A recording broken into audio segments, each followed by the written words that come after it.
What's up, you guys? Welcome back. Today we're going to be doing a first impressions review and creating a look with the new Huda Beauty palette. This is the Huda Beauty Desert Dusk palette, and oh my god, you guys, this palette is so pretty. This palette will be available to buy on Sephora.com on September 18th, and then in October it's going to be coming to select stores. And I actually had this on my list of palettes to buy because I've seen a lot of reviews already on this palette from different influencers that I trust, and some reviews were saying that it was amazing, and then some reviews were saying that it wasn't so good. So I was really interested to actually try it out myself, and then I ended up getting it in PR, which I did not expect. So thank you to the Huda Beauty team for sending this out to me, although you guys know that that's never going to change my opinion on a product, whether or not I got it for free. Like I said, I did actually have it on a list of things that I wanted to buy, that I was going to spend my money on to get it. It is a pricier palette. It does retail for $65. Her palettes are always at that price point, which is a little bit higher than the average like $50 range, I would say, for eyeshadow palettes at Sephora. But her last palette, the Rose Gold palette, I actually really liked, so that's why I was eager to try this one. So we're gonna do swatches. I'm gonna create an eye look with it. We're gonna do everything today and just test this bad boy out. Be sure to subscribe to my channel before you guys leave today. It'll be the first link right down below in the description box, and let's go ahead and get into some swatches. Alrighty, so this is what the inside of the palette looks like. We have 18 different shadows and 4 different formulas. We have 8 mattes, 6 pressed pearls, 3 duochrome toppers, and 1 pressed glitter. So I'm gonna go ahead and insert in swatches row by row so you guys can see. This is the first row of swatches. We have 5 mattes and 1 pressed pearl. To be completely honest with you guys, I don't really think that the mattes swatched all that well, but the pressed pearl swatched beautifully. This is row 2 of swatches. So the first one is a duochrome topper, then we have a pressed pearl, another duochrome topper. The purple matte shade I didn't think swatched all that great. Then we have another pressed pearl, and then retrograde, which is the last duochrome topper. And then in the last row we have the 3 pressed pearls, which swatched beautifully, 2 mattes which swatched okay. Those were the best swatching mattes in my opinion. And then we also have the pressed glitter. So to be completely honest with you guys, I don't think I'm going to use the pressed glitter because it's really all it is glitter particles that have been pressed. Like, there is nothing that is holding that glitter together, so you're definitely going to have to go in with like a glitter glue, maybe even a mixing medium or something to really make that stick to the eye. If you like pressed glitter and it's something that you want to use, I think that it could look really pretty on the eye. Just definitely know you're going to need to go in with some sort of mixing medium or a glitter glue or something on the eye. Alright, so those are all the swatches. Like I said, I really don't think that the mattes swatched all that well, which concerns me a little bit because I always go in with mattes first, but we will see how they apply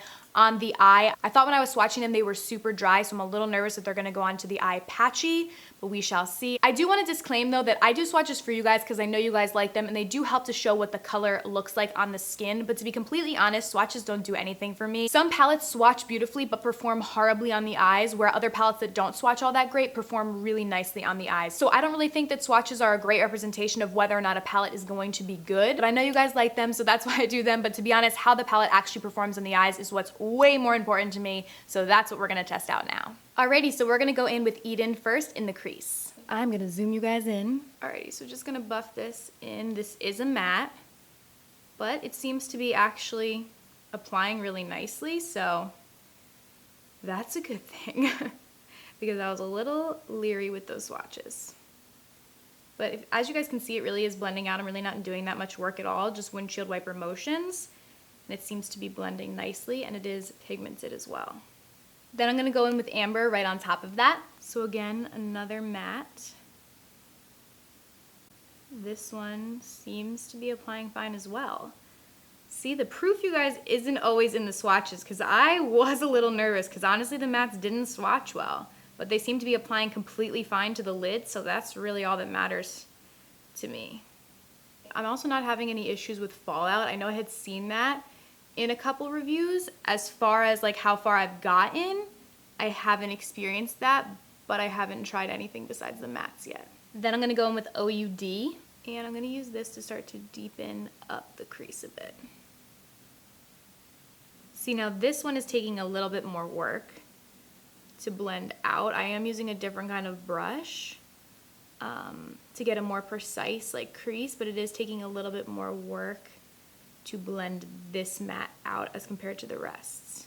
On the outer part of my crease, I'm gonna go in with Turkish Delight. This color swatched beautifully, so I'm hoping it applies beautifully. Ooh, it does. And this is with a completely dry brush. Like, there's nothing on my brush. And it is so pigmented and pretty, wow.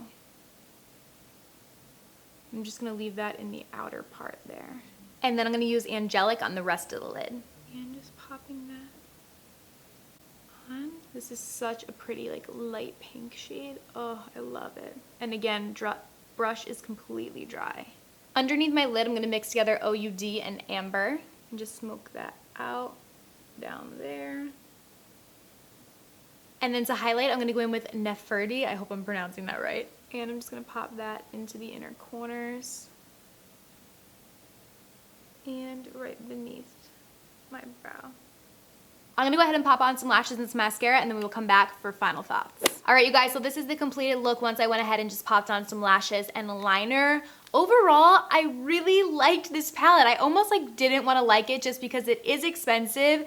And I mean, there are so many warm toned eyeshadow palettes on the market right now, so the competition is really high, but I really enjoyed using this palette. I like the eye look that I created a lot, and I think there are a bunch of different looks that I could create using this palette as well. From the swatches, I didn't really think I was gonna like it because I didn't think that the mattes were gonna perform well, but on the eye, I had no issues, and I also really did not have a significant issue with fallout. I had a few little specks underneath my eyes, but that happens with pretty much every palette. I did not have an issue with tons and tons of fallout like I know some people did. So overall, I would give this palette 2 thumbs up. I did really like it, and I do think that it is worth the $65 because the packaging is very nice on this. Definitely feels like a more luxurious palette. The mirror is really big and really nice, not kind of one of those little mirrors or no mirror at all like a lot of palettes have sometimes. You also are getting a lot more shadows. You do get 18 shadows in this palette, where typically like a standard eyeshadow palette is around 12, and that would be at the $50 standard like price point. So with the 65, you are getting more shadows, and you are getting a lot of versatility in the shadows because they do have the different textures. Like I said, I do totally recognize that there are so many warm eyeshadow palettes that are on the market right now, and so many that are really good. So it is kind of hard to choose in between different palettes. This one, like I said, because you do have more colors,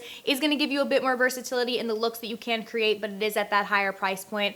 I would say if you already own, you know, a couple warm tone eyeshadow palettes that you really love, do you necessarily need this palette? No, but if you're looking for a really nice warm tone palette that you could do so many different looks with, I do think that it is a good investment, and I do think that it performed really well on the eyes. So let me know down below in the comments what you guys think about this palette, whether or not you're gonna be getting it. I think you can actually pre-order it from Sephora.com now, and like I said, it will be available to be purchased on the 18th. So let me know down below if you guys think you're gonna get it or if you think it's worth it. I would love to hear. Be sure to subscribe to my channel before you guys leave today. It'll be the first link right down below in the description box. Thank you guys so much for watching. I love you so much, and I'll see you very soon in my next video. Bye!